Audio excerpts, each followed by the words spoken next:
E aí, a gente já vai chegar na década de 50, 1950 até 1993, é chamado o período de formação dos acupontos auriculares, tá bom? Então, pessoal, olha que interessante, só na década de 50 é que esses acupontos, então, começaram a se firmar, começaram a ser estudados. Então, de acordo com essa biografia que eu li, e novamente, isso aqui vocês podem encontrar na internet, olha, 40 anos, esse período de ouro do desenvolvimento da auriculoterapia, de ouro porque foi o período onde acupontos passaram a existir, ok? Mas não de ouro, porque o histórico, né? O legado histórico da auriculoterapia vem lá de trás, né? Conforme a gente vem relatando aqui para vocês. Bom, mas na China, nessa época, surgiram milhares de especialistas, surgiram milhares de artigos e milhões de pacientes e registros de pacientes que foram tratados com auriculoterapia. Milhões, né? Porque a China sempre é muito populosa, né? Muito povoada e populosa, né? Então, desde essa época de até 1993, né? Porque, tipo assim, eles registram até mais ou menos essa época, que foi o auge onde tudo realmente começou a se desenvolver na China, tá? A partir daí, por que ele fala 1993? Os melhores livros de auriculoterapia são os publicados até antes de 1993, tá?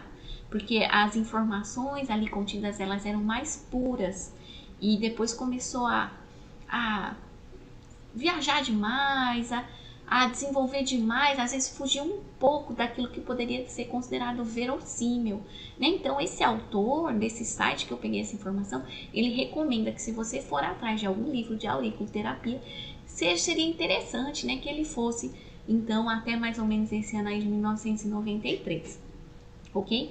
Então, com milhares de artigos, milhares de autores, milhares de pacientes e também milhares de livros publicados. E principalmente ocorreu o registro de cerca de 300 acupontos auriculares. E obviamente, né, nessa live da origem da auriculoterapia, eu não poderia não citar o Paul Nogier, né, o francês, que em 1951 ficou intrigado com uma história que aconteceu lá no consultório dele, né, onde ele então começou a realmente a desenvolver essa teoria. Então, a história dele é o seguinte: em 1951, exatamente, né? A França, a gente tem que falar, a auriculoterapia, ela tá muito ligada com o francês, né? Com esse francês. Então, tem que dar os créditos para ele também, porque a gente vai entender como isso aconteceu agora, né? Então, o chinês já tá lá cutucando nesse assunto há mais de 3.000 anos. Os egípcios também têm registro. A França não tem essa tradição, né? Não tem esse registro. Isso existia na medicina romana, na medicina grega, né? A medicina francesa derivou dessa medicina romana e grega, muito provavelmente. Deve ter derivado aí um pouco também da medicina nórdica, né? Que também é tão antiga, né? Os nórdicos, os vikings, né? Enfim.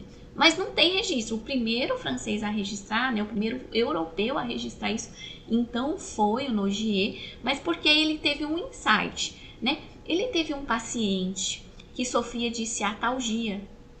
E este paciente, ele foi procurar o Nogier, que era um médico, ok? E queria tratar a ciatalgia, mas em 1950 na França não tinha assim lá tanta ideia, né, uma noção muito boa de como se poderia se tratar a ciatalgia de forma holística, né? Como assim, era uma doença muito difícil de ser tratada. Então ele não deu lá tanta importância assim para o caso desse paciente. E aí o que aconteceu? Esse paciente ele foi se tratar com outro médico francês, chamado de Dr. Fan, né? Ele tinha o nome Fan Shan, alguma coisa. A tradução do nome dele era tipo assim, o Divino Fan, né? Traduzindo diretamente o nome desse médico francês, que tinha o quê? Que tinha origem chinesa.